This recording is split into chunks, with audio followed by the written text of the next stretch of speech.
చైనాలో సీన్ మారుతోంది. Mao Zedong తర్వాత చైనాలో ఇంత పెద్ద కదలిక లేదు. జిన్పింగ్ ప్రక్షాళన ఖడ్గంతో ప్రత్యర్థులను లేపి అవతల పారేస్తున్నారు. Communist party central military commission 9 మంది సీనియర్ అధికారులు, అందులో మాజీ రక్షణ మంత్రులు, థియేటర్ కమాండర్లను పార్టీ నుంచి బహిష్కరించాడు. చైనా అధ్యక్షుడు జిన్పింగ్ మళ్లీ ఒక భారీ సైనిక ప్రక్షాళన చేపట్టాడు. అక్టోబర్ 17, 2025న Chinese communist party central military commission 9 మంది సీనియర్ అధికారులను, మాజీ రక్షణ మంత్రులు, థియేటర్ కమాండర్లను పార్టీ నుంచి బహిష్కరించింది. ఇది మావో జెడాంగ్ కాలం తర్వాత జరిగిన అతిపెద్ద సైనిక సిద్ధిగా చెప్పుకోవచ్చు.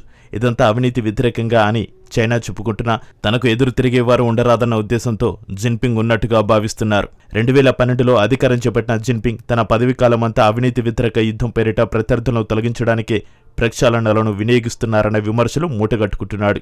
ఇప్పటికే దాదాపు 50 లక్షల మందికి పైగా అధికారులపై విచారణ చేపట్టారు. అయితే ఈసారి తొలగింపులు ఆయనకు అత్యంత విధేయులుగా పరిగణించబడిన సీనియర్ జనరల్స్ పైనే జరగడం విశేషం.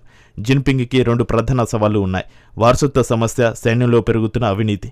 రెండింటిపైన ఆయన ఓ క్లారిటీకి రావాల్సి ఉంది. ఆయన ఎవరిని వారసుడిగా తయారు చేయడానికి ఇష్టపడకపోవడం కూడా ఇక్కడ ప్రధాన అంశంగా చెప్పాల్సి ఉంటుంది.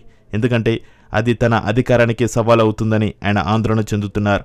అందుకే ఎవరిని తన వారసుడిగా ప్రకటించేందుకు ఆయన సిద్ధంగా లేరు. మరోవైపు పీపుల్స్ లిబరేషన్ ఆర్మీ PLAలో అవినీతి ఇప్పుడు ఒంట్లో వైరస్లా వ్యాపించింది.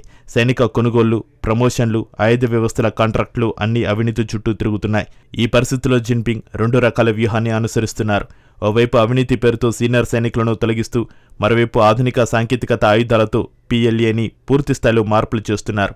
ఫలితంగా సైనిక సాంకేతికత పెరుగుతున్న నాయకత్వ స్థాయిలో స్థిరత్వం కొరవడుతోంది. ఒక్కోసారి ఒక్కొక్కరు మారిపోతున్నారు. ఇటీవల ప్రక్షాళనలు PLA పోరాట సామర్థ్యాన్ని బలహీనపరుస్తాయని విశ్లేషకులు భావిస్తున్నారు. భయంతో పనిచేస్తున్న కమాండర్లు రిస్క్ తీసుకోవడానికి ఇష్టపడారని వారు అంటున్నారు.